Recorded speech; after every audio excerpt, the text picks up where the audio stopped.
Welcome to the Bogosity podcast for the 7th of October 2013, the podcast that looks good in black.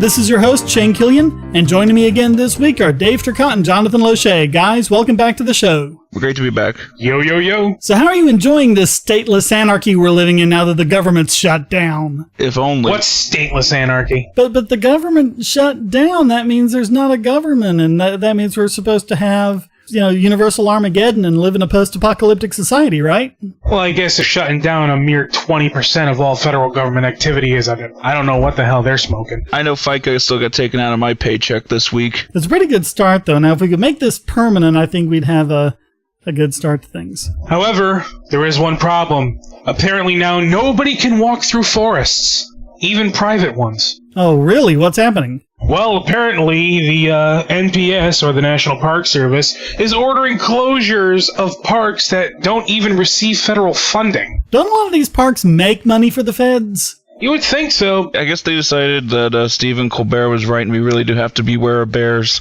Maybe. So, hold on. They're closing down parks that don't get any federal money by sending in people to close them down who are being paid with federal money. I know. While the federal government's closed. I will say, this whole close down thing, the shutdown, has only accomplished one thing, and that's bring quality entertainment. Oh, yeah.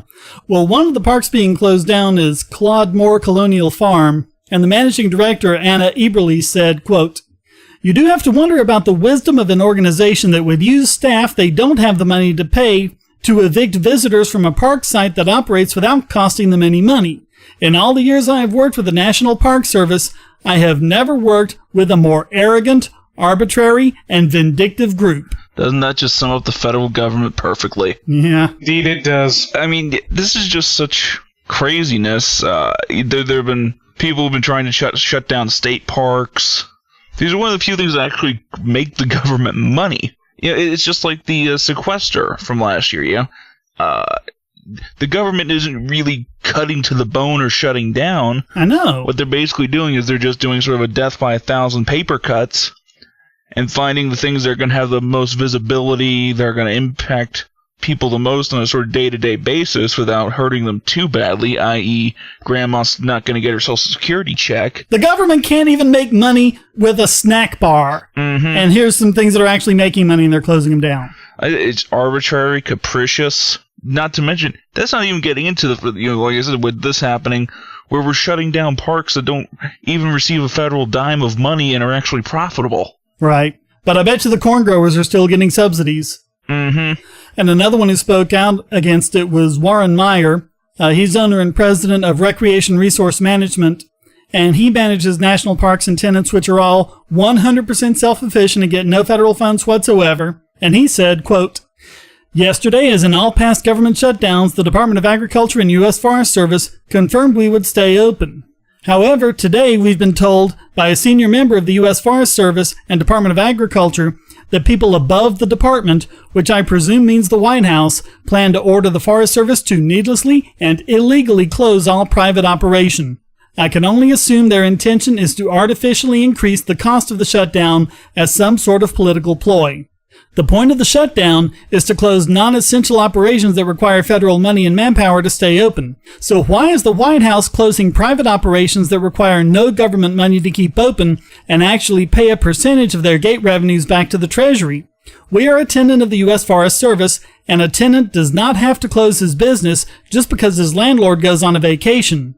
And then later he said, quote, "It's official. They are shutting all of us down ASAP, marching orders straight from the White House." So this isn't just, bureaucrats getting confused or whatever. This is from Obama. This is on purpose. Yeah, but yet he's still our hero. And this is just, this is done solely, it's just high profile enough that it's going to get the news and talking pundits talking, without really inconveniencing anybody to get pissed off enough. Well, it's also a matter of who's being inconvenienced, because they close down grocery stores on army bases, and if grocery stores don't make money, what's the point? But guess what's still open? the golf courses at Andrews Air Force Base and Fort Belvoir, where President Obama golfs. So the politicians and their cronies aren't going to be inconvenienced by this. It's you people. Yeah, but at the same time, though, it also does tell you exactly how these people think. Who cares about the pawns? You know, it's all about the upper political elite. Who cares about the guys who they're sending over there to kill themselves and kill other people? Yeah.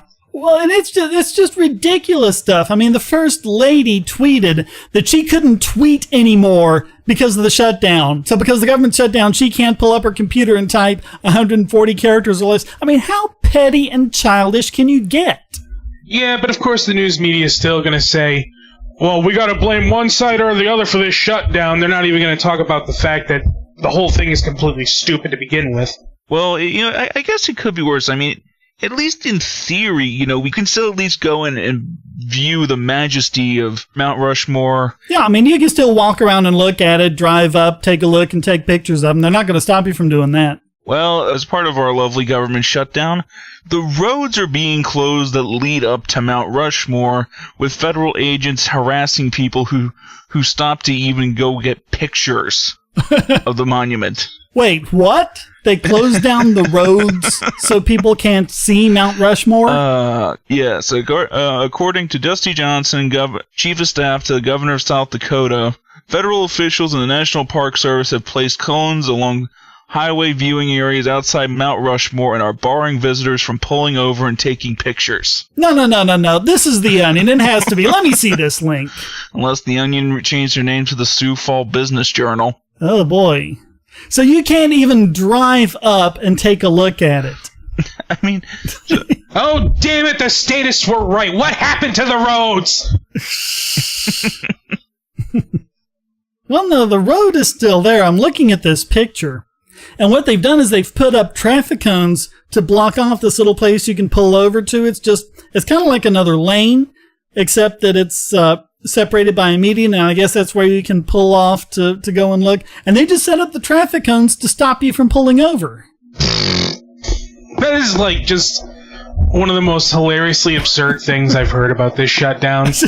Like, it's bad enough you can't go to Mount Rushmore. You can't even drive by it. Well, no, you can drive by it. You just can't pull over in this lane and stop. Oh.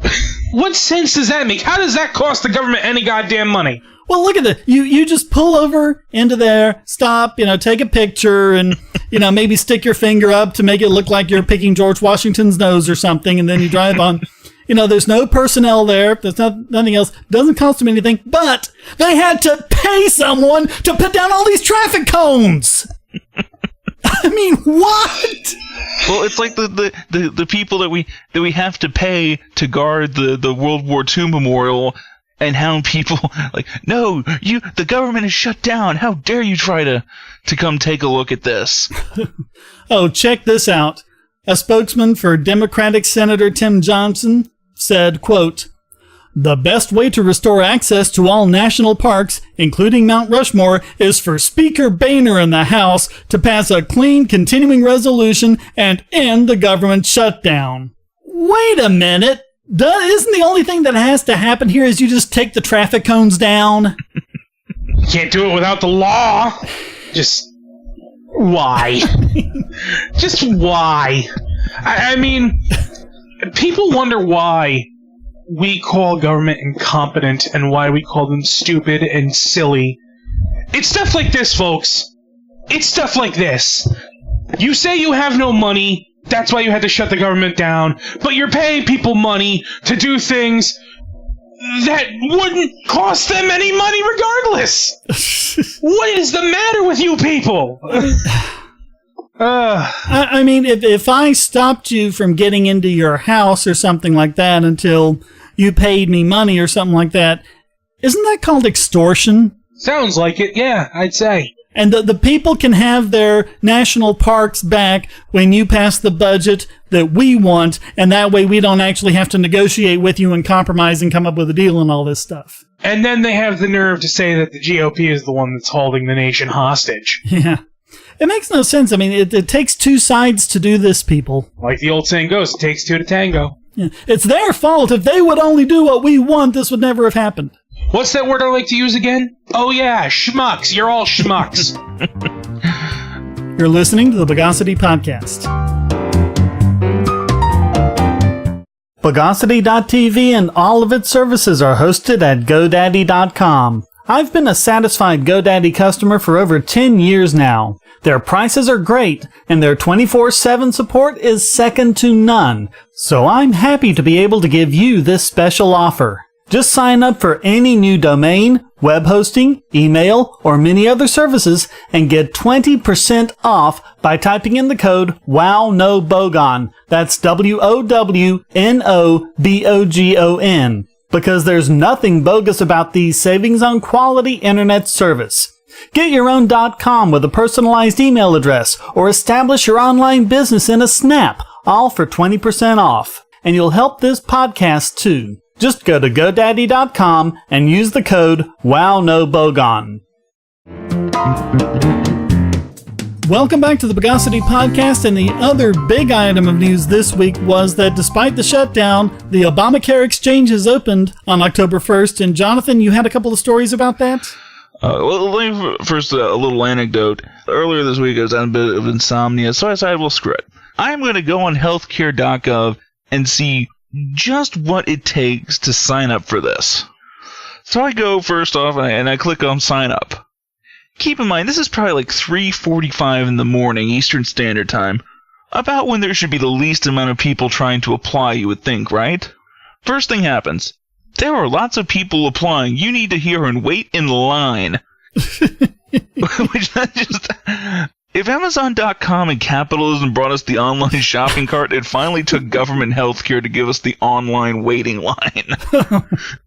It actually does this. I've got a screenshot if people don't believe this. And what it says is, quote, "We have a lot of visitors on the site right now. Please stay on this page. We don't want you to lose your place in line. We'll send you to the login page as soon as we can." It's a website that puts you on hold. It's actually worse than that. It's worse because it goes on to say, quote, "You might be able to apply faster at our marketplace call center. Call 1-800 blah, blah, blah." So they're saying you might have a shorter wait time on the phone than you do on the website. What? Yeah, I didn't try the phone number, maybe, anyway. But I mean, what if YouTube, you get on there and says, well, there's just a lot of people watching videos right now. You have to wait. Or you go to Amazon. Well, a lot of people are buying stuff right now. You'll have to wait your turn. Just wait in line. I mean, the first website I ever saw was in 1992. Here it is, over 20 years later.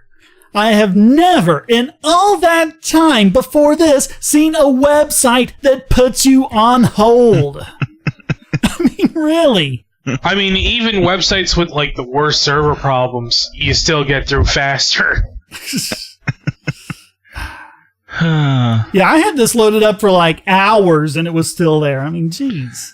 Yeah, so after about like 10 minutes, it went me to the login. So, I put like my name, my address, all that fun stuff.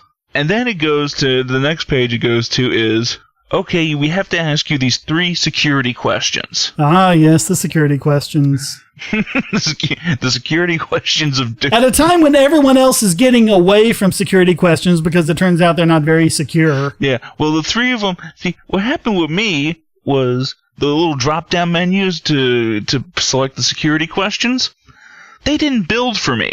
It would just be little blank things with a blank text box next to it. Wow. God. So I couldn't... So, well, then the instructions say, well, make sure each of your security questions are different. So I was like, well, okay, what the hell? So the first one I put in the blank text box with no security question, mind you. I put the first one was like white, the second one black, and the third one I put penguin. Okay. Just to see what would happen.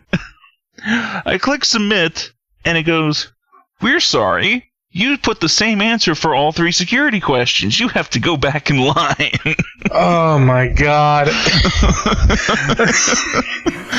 Well, after you told me that, I went and tried it myself. I finally got through on hold, In my case, the security questions did load. I was able to select 3 different security questions. I put in 3 different answers, but I still got that result that I gave the same answer to 2 or more security questions. Like, what?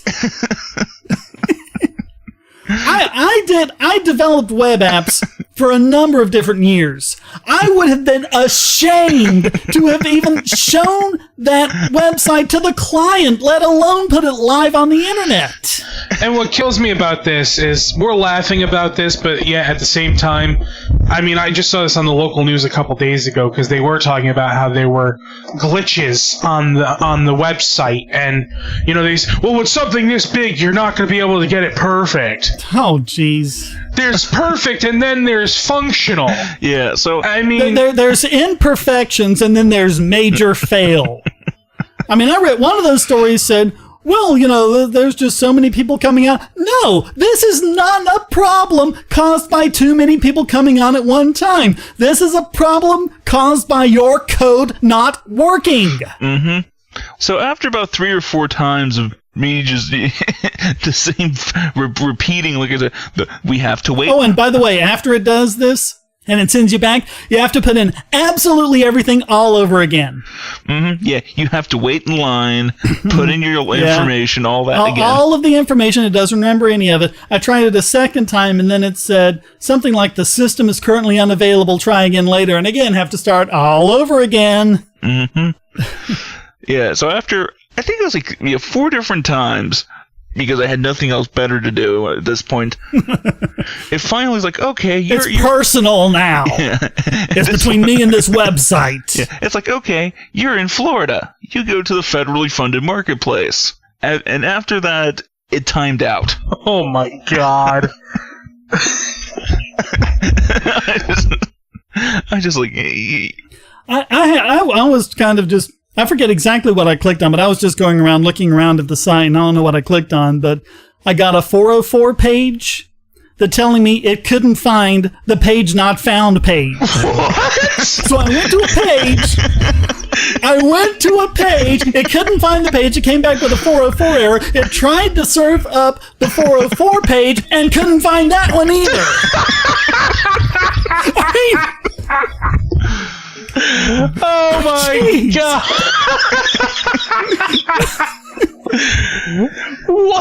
What is wrong with these people? Wait. So the federal government can't afford to stay open, but they can afford to pay somebody to sloppily put together this website? Oh my! What you want to bet they paid through the roof for it too? Oh my! Actually, it's like how any other. I know somebody who does do government websites. The way I know the feds used to, I don't know if they paid. They probably did. They don't pay by the job. They pay by line of code. So any programmer, all he's going to do is... I have never been paid per line of code. Yeah, so they're just going to have a whole bunch of redundant code. There's no incentive to be efficient, because then you get paid less. Typical of the government, though. So I'm thinking that's probably the source of a lot of these errors, other than... Like I said, this website was probably like I said, handled by somebody's uncle who couldn't get a contract with anything else. Yeah. And and we can sit here and laugh about it, but at the same time, this was supposed to be the crown jewel of this administration. This apparently is their best foot forward. Well, not only was it the crown jewel of this administration, it was supposed to be like the major change that would change not only America, but the world. And this is the best they could come up with? Something that a 10-year-old could have done better? Don't insult 10-year-olds, Dave. They probably know more code than this at this point. Yeah. So one of the first things is that I'm sure we've been covering plenty of different businesses that pretty much said, throwing their hands up and either taking their employees off health insurance or putting them on 28 hours a week. But one that I found somewhat interesting was the grocery store Trader Joe's. Any of you guys shop there? We don't have it up here. I don't shop there personally, but my brother's girlfriend likes to go there a lot. I like some of their stuff, and it's, like I said, it is kind of expensive, but some of their stuff is really good. So, but anyway, this is what I just found funny about this one. What they're gonna do? They used to offer their part-time employees health insurance. at a fairly affordable rate, and now they're saying, well, because of Obamacare, it's going to cost them so much that they're just going to take, if you don't work at least 30 hours a week, they're just going to cut you a check for $500 and tell you to go to the health exchange. You know, all the comments about all the leftists leaning, like when Papa John's or some of the other businesses were like, oh, they hate their employees. It's just corporate greed. Yeah. Trader Joe's actually has a good reputation of giving their employees, good hours and benefits and stuff like that. Yeah. At least when I go there, the one I live, I'm usually the one guy with the libertarian sticker. You'll see maybe one guy with a Republican and the rest are hope and change. And even on the Huffington Post site, it's like, it's just good business practice. Oh, yeah. It's like, okay, so when Papa John's does it, it's corporate greed. But when it's the grocery store you like to go to, it's just good business. And yet that's so typical. Yeah, it's so typical, this sports team mentality. Yeah. With things like this. He's one of us. Well, we'll make him an exception. I mean, at the same time, though, none of this surprises me. This thing is going to be a major cost on everybody, and of course, they're going to have to cut the fat in areas. And unfortunately for the part-time workers, they're losing out because of it. But yet, you hear all these morons out there saying, well, it's not going to hurt small businesses. It's not going to hurt them at all. In fact, small businesses are in favor of it. Yeah, well, ask Trader Joe's how in favor of it they are. Even the unions warned this would happen. Mm-hmm. A lot of these same bleeping lambs were like, well, it's not going to... Everyone's going to keep their own plan. Well, tell that to somebody who's working part-time at Trader Joe's, because they just got told their health insurance is going bye-bye. Unbelievable. Indeed. This goes back to how god-awful are the website as. The news media had to actually search somebody who actually got through and successfully enrolled in Obamacare, and they found this, as Dave would say, this schmuck. Who was, I guess he was one of a big helper with the campaign and all, claimed that he successfully got through and got health insurance for the low price of $175 a month. That's pretty good. Yeah. And of course he had something about, well, even though he's younger than 26, and he could just go on his dad's plan, he said, quote, well, my dad told me he's old-fashioned and we have to go and get my own plan. Okay, fine, fair enough. Except according to Chad Henderson's father, an exclusive with Reason, neither one of them have signed up for Obamacare yet. So wait, is there a difference between enrolling and signing up? I mean, it appears not as... I've read this story twice and I still don't understand. God. Yeah, well, the Washington Post, which originally spoke with Chad, updated their own story. He... claiming, quote, Chad has indeed not purchased coverage, but doesn't believe he was lying. Okay. He completed the application, but has not purchased insurance. But he actually did manage to get through the website. I guess that's newsworthy enough.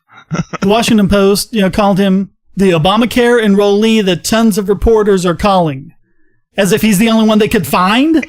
Well, with the way the website works, he probably was. Hey, someone made it through! One person made it through! Here he is! He made it through! Our system works! He's part of the 1%. This is kind of like those things that some Indian tribes have as a rite of passage, and you have to walk down the line, and people get to throw rocks at you and hit you with stuff, and then you make it to the end. Oh, God. Congratulations, you're a man now. And half the stuff I'm just laughing because otherwise I'd be crying for how criminally negligent this stuff is. This whole thing really just is a prime example of how incompetent they really are. Per CNBC, citing several sources, of the applications that do make it through, only 1 in 100 actually has enough information to enroll. Oh, really? As few as 1 in 100 applications on the Federal Exchange contain enough information to enroll an applicant in a plan. So I guess I wasn't kidding about that 1% quote.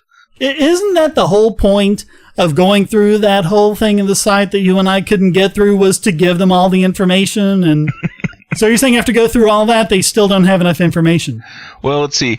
Well, again, because of website errors, incomplete data with glitches, according to one industry source, including, quote, abnormally large workers still without insurance come the January deadline. Let's see here. According to Dan Mendelsohn, CEO of Avalier Health, this is not a traffic issue. Right now, the systems aren't working, plain and simple.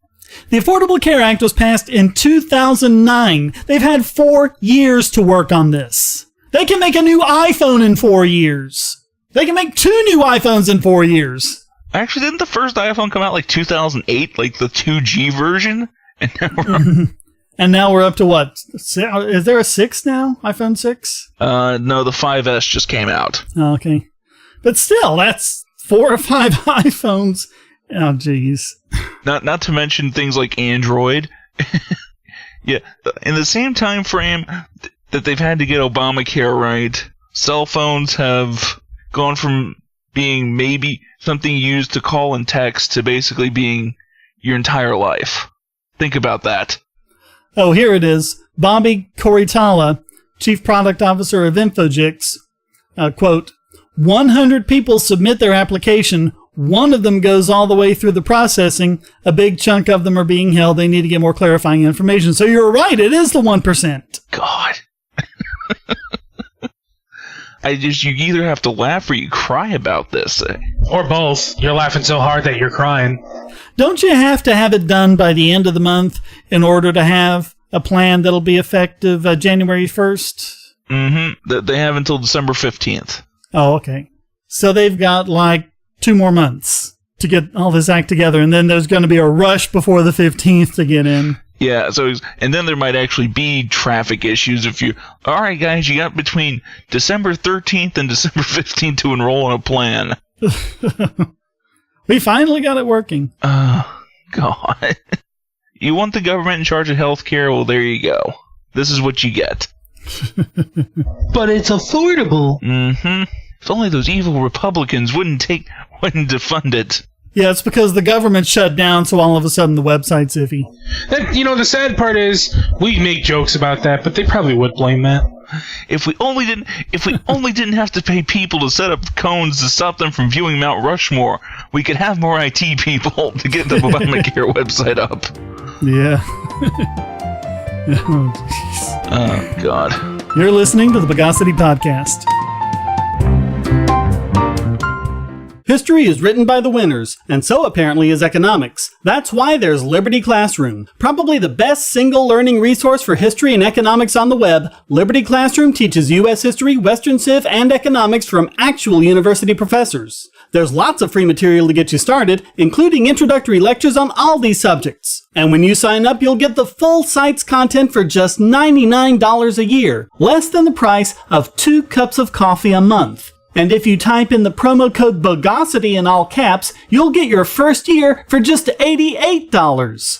Lectures are available in both video and audio format, so you can watch or listen to them on your computer, your phone or tablet, or in your car. Learn at your own pace about the subjects you're interested in and become a more effective debater. You'll also get access to lots of supplemental materials and even the professors themselves via the discussion forum and even live video chats. Inform yourself against the myths and propaganda of our society. Visit libertyclassroom.com. Welcome back to the Bogosity Podcast with Dave, John, and Shane. So, a while back we covered LavaBit shutting down voluntarily, apparently to avoid giving lots of individual private data to the feds. Just to recap, LavaBit was a service specializing in encrypted emails. And in the past, owner Ladar Levison complied with court orders against individuals, but he shut down LavaBit in resistance to the government wanting blanket power to monitor lots of emails across the system. Well, now we've got some more information on this, thanks to court documents being unsealed. And there's a certain name that comes up over and over again that's been redacted, but the dates as well as the information around it make it pretty clear they're talking about Edward Snowden, and we know Snowden was using LavaBit to send and receive encrypted emails. But the FBI also requested the encryption keys, and these are the keys that will allow them to monitor and read any email on the service in real time as it goes, regardless of who sent or received it. And this means he had to send the feds over 2,500 SSL encryption keys, and he resisted it for a while, but when he finally complied, I just absolutely love the way he did it. He sent it to them printed out. Now, these encryption keys are basically blobs of pseudo-random noise, just like random characters all over the place. These are the monkeys trying to write Hamlet here, okay? So imagine the feds have to sit down and enter all of this character by character. He used a font that does an OCR very well. You couldn't scan it in and process it. And he also printed it in 4-point type. Oh my God. So it was really, really teeny fine print. The whole thing was just pretty much illegible. So imagine the FBI there with magnifying glasses, typing in this manual, and if they make one mistake, it makes the whole thing unusable. Good for you, sir. Good for you. Can we give this guy a silver clue on, please, just for that? I was that close. I was that close to doing it, but then I read that he finally caved and gave him the electronic forms. That was when he shut the system down because... you just completely shut it down, and now they've got the encryption keys, but they're not going to do any good because the system's not up. No one's sending and receiving emails. So. Of course, there's always a catch. But this is like the worst case scenario everyone has been afraid of. Like the government going to websites and saying, give us the encryption key. So if they get like Amazon.com's encryption key, they can watch what absolutely everyone does on Amazon.com for the entire time that key is still valid. And the encryption is no barrier to them. Now, Shane, if you have nothing to hide, then what do you care if the government's monitoring whatever you buy and sell? I love the way Leo Laporte put it of This Week in Tech. He said, well, I'm sure you're not doing anything wrong in your bathroom either, but you probably don't want people looking at you while you're on the john. That is just, all joking aside, though, that is some legitimately scary power. This is just for one website. And this is just because, this is being fought out in court. Imagine we all know Google turned over the metadata. What are the odds that you or my Gmail's account, some government agent doesn't take a quick look at it every time an email is sent? Well, in the case of Gmail, and I covered this a few podcasts ago, Google uses a form of what's called perfect forward secrecy, which means that even if the government got the encryption keys, it wouldn't do them any good. They use ephemeral keys that are deleted basically as soon as they're created. And you create these ephemeral keys out of thin air and you use them for the handshake when you make the secret key, and then those are discarded. So if the government said to Gmail, we want to monitor everyone's emails, give us your SSL key, and Google said, okay, here you go, they still wouldn't be able to do it. That's right. I think I was on that podcast too. Okay. I don't recall. But yeah. But you still have a problem though if the guy you're sending email to is on Gmail, you're fine. But if you're sending it to someone outside of Gmail, and then it gets decrypted across the network. And PGP is really the best way to make sure an email is secure because it gets encrypted on your client. And the only thing your email server and everyone else sees to the end is just the blob of noise. And then it gets to the other end, and then only the other person on the other end has the key that can decrypt it. And none of the unencrypted data goes over the internet at any time. The more you know. Which is what Edward Snowden did. Snowden sat down with Glenn Greenwald and taught him about PGP and how to do it that way. So this probably wouldn't have worked anyway. They went through all that and looked at Snowden's emails, and they would have, you see, from Edward Snowden to Glenn Greenwald, subject line, date, time, but then the content of the email is just the blob, and you can't do anything with it. Mm-hmm. And the fact that they're going after it this much, and how about this? How about if the government wasn't doing anything it wasn't supposed to? Then maybe Edward Snowden wouldn't have ratted them out. Yeah. If the government's not doing anything wrong, then why should they have to worry about whistleblowers? Mm-hmm. It goes both ways, people. This is just more of that status special pleading. The government has different rules that apply to it than apply to the rest of us. All right, so moving on, we've got a study published in BMJ Open, which is a publication of the British Medical Journal. And this study shows that the war on drugs has led to more drugs being available at lower prices and with greater purity. And in other news, water is wet. Gee, banning things makes black markets. Who knew? They found that between 1990 and 2007, the price of heroin dropped 81%, cocaine 80%, and marijuana 86%. Over the same period in time, cocaine saw an 11% increase in purity, heroin a 60% increase, and marijuana a whopping 161% increase in purity. So you're getting more pure drugs for less money. Gotta get that purple haze, son. But yeah, I mean, this is just... There was a great visualization on the Penn and Teller show. If you wanted to get heroin with the... Was this the one with the donuts? Yeah, they were basically... That's good, yeah. If you bought heroin right after the French Connection came out, it came out to basically roughly 1/2 a donut if you bought a dozen donuts. When you account for inflation and purity, it would now be like 6 dozen donuts or something. I just remember they had this whole big stack of donut boxes and... Yeah, it's the same idea. It's... Even if drugs were legalized... I don't think you would be seeing this kind of a jump up in purity and quality. It's all just the forbidden fruit factor of it. Well, and you want a consistency. I mean, every can of Coke has the same amount of sugar in it, stuff like that. Mm-hmm. You're seeing all this stuff, and not to mention, it seems like in Florida now, every single day, a new 10 kilos worth of cocaine washes up on the beach, so... How do things like the needles washing up on the shore? Not so much up farther north where I am, but if you go down to Miami, yeah, you just see like giant plastic bags wash up on the beach about every other day and they'll have like either massive amounts of cocaine or weed on them. You gotta think though too, despite the fact that it's a black market, it's still a market, and they're gonna want to get the best, stuff to their customers, so it's only natural that, especially now as technology gets better, that they're going to try and, get the best stuff they can, despite the fact that it's illegal. Well, what they found in the study was, quote, the global supply of illicit drugs has likely not been reduced in the previous 2 decades. In particular, the data presented in this study suggests that the supply of opiates and cannabis in particular have increased given the increasing potency and decreasing prices of these illegal commodities. The only time we've ever seen like a worldwide decrease in drugs since the war on drugs started was when the Taliban took over Afghanistan and pretty much put any of the poppy fields to the torch.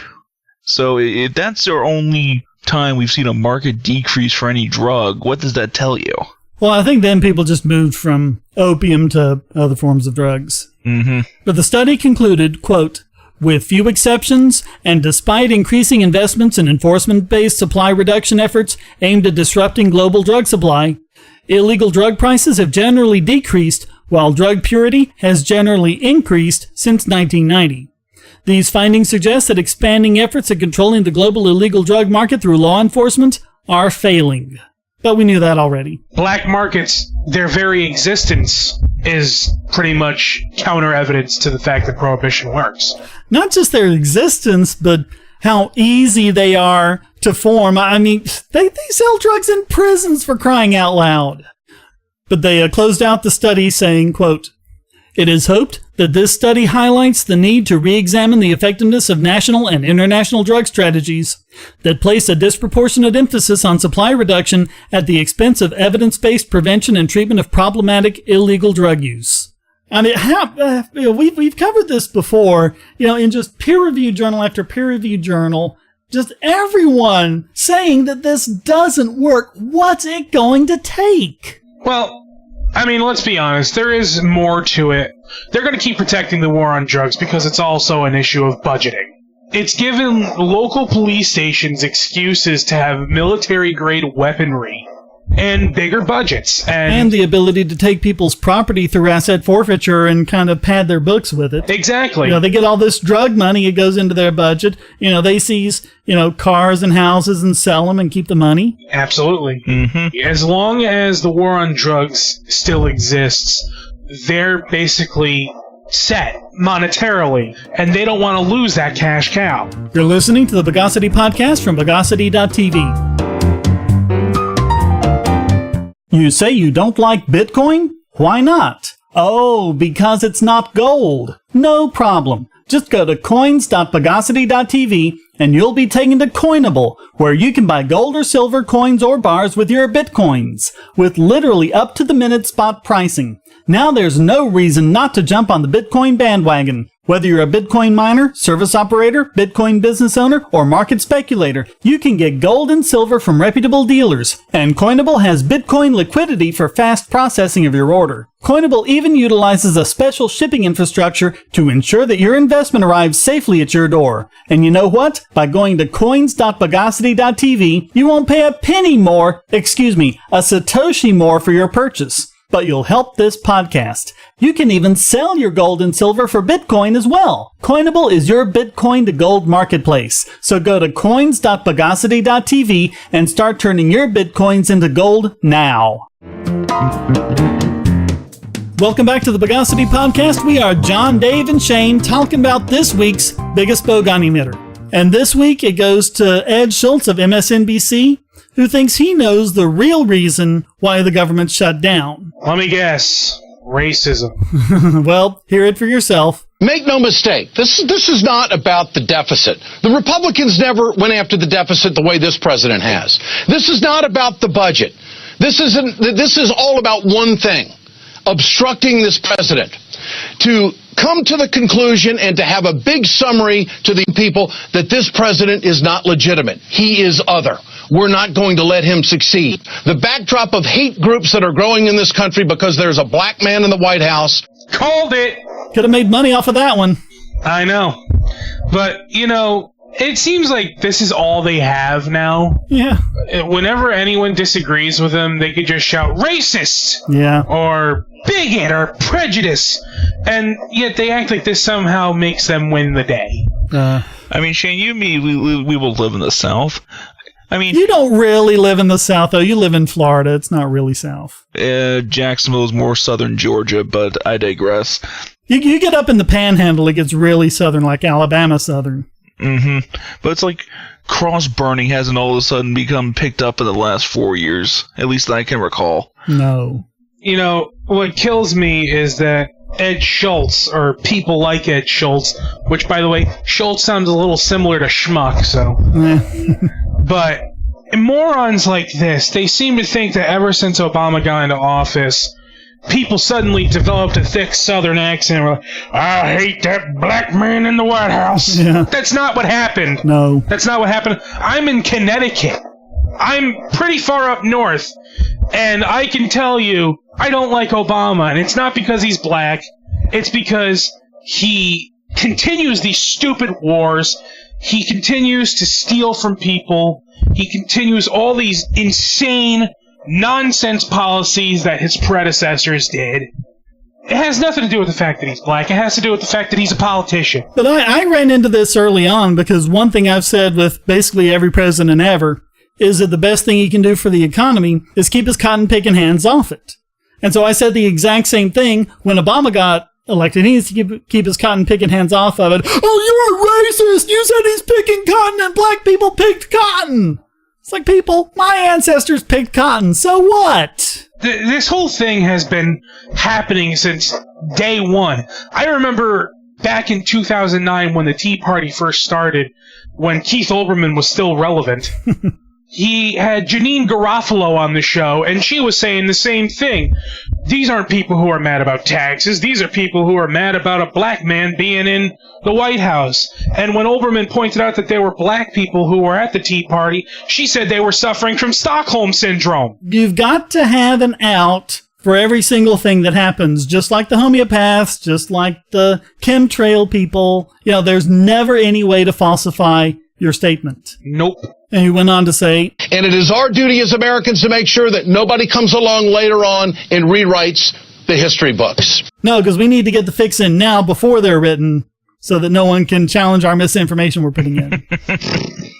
You can pretty much guess everything else he said. This is hate.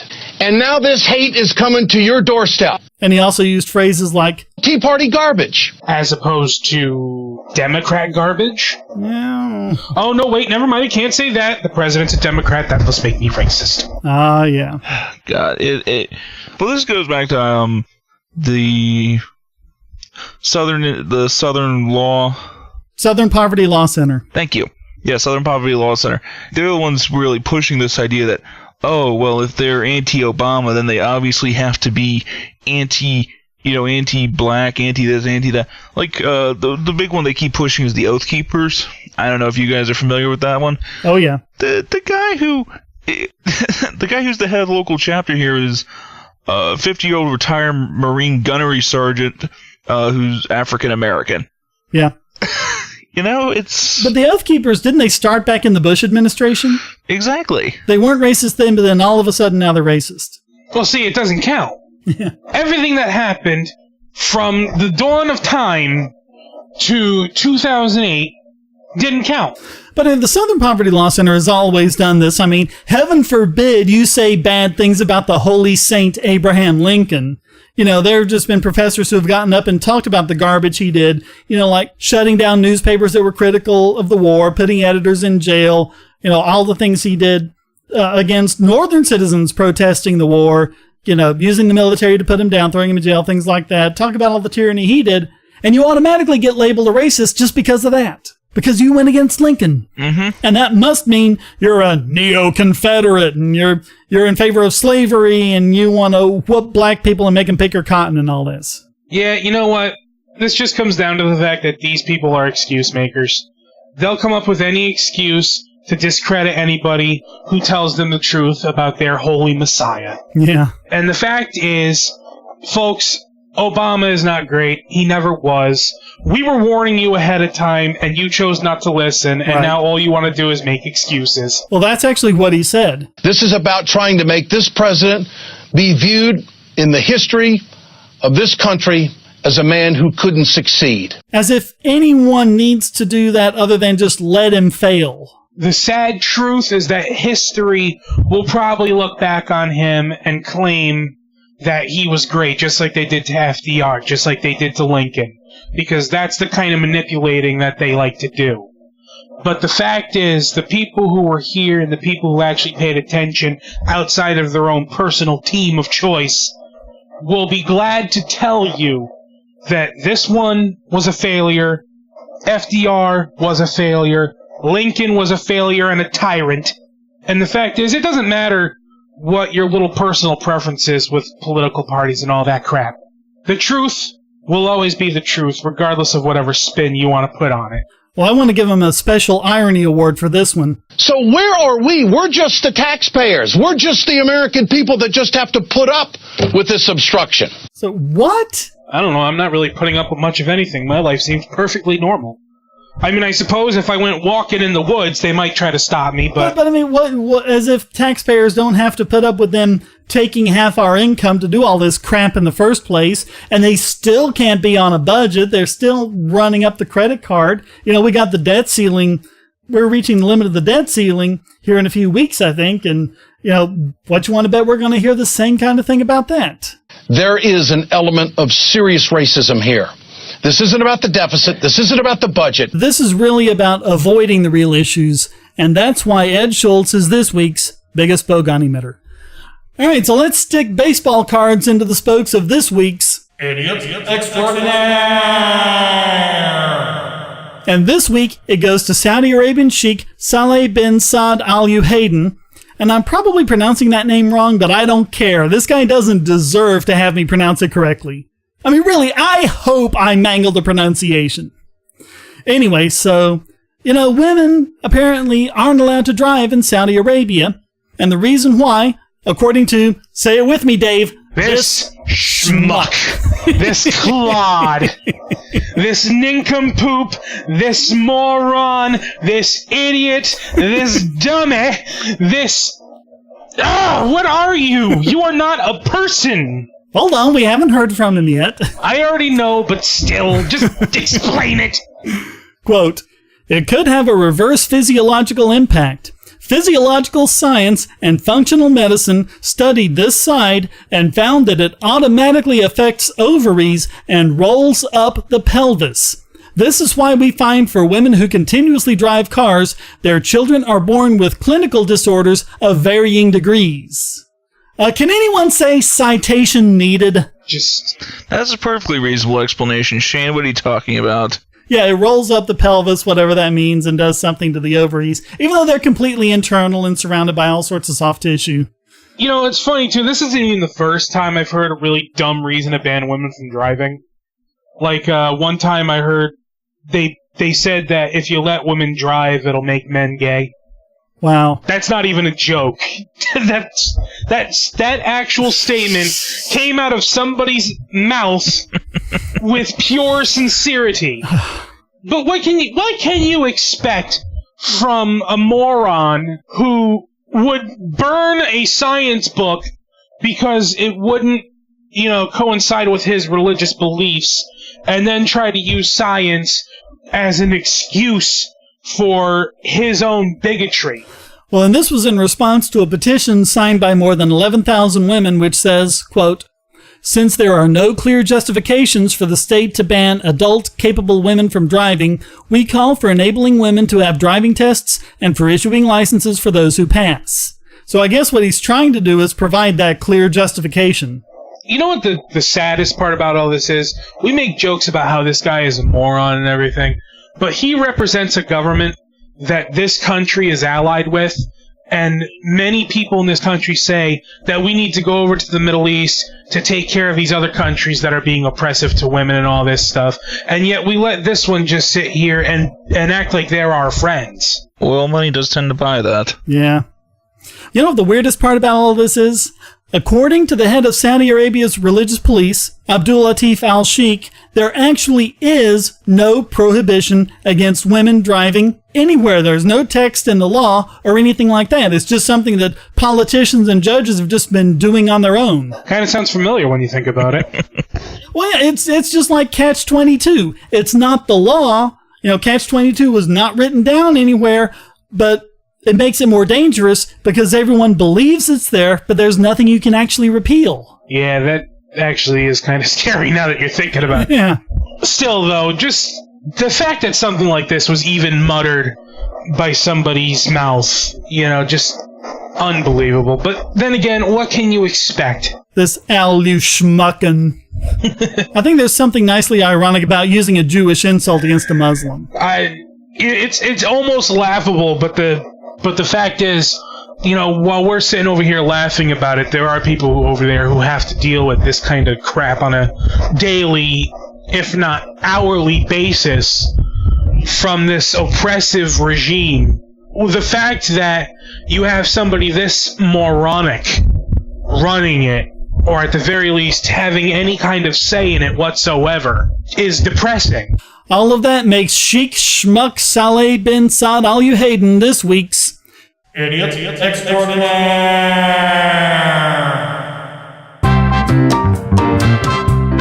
Well, that wraps up this A Mind is a Terrible Thing to Waste edition of the Bogosity podcast. Please visit the forums at bogosity.tv, where you can read the show notes and join the discussion on these and other subjects.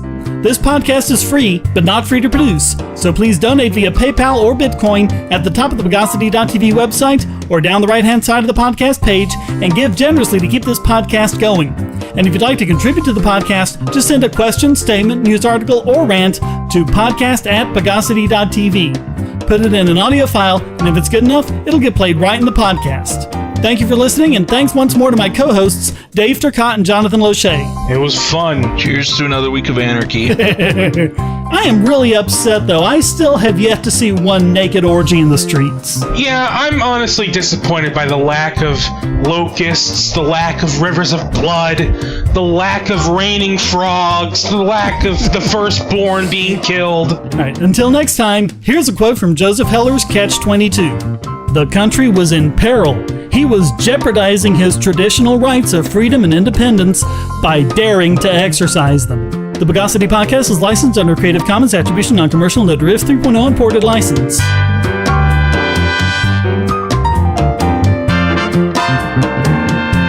Bogosity.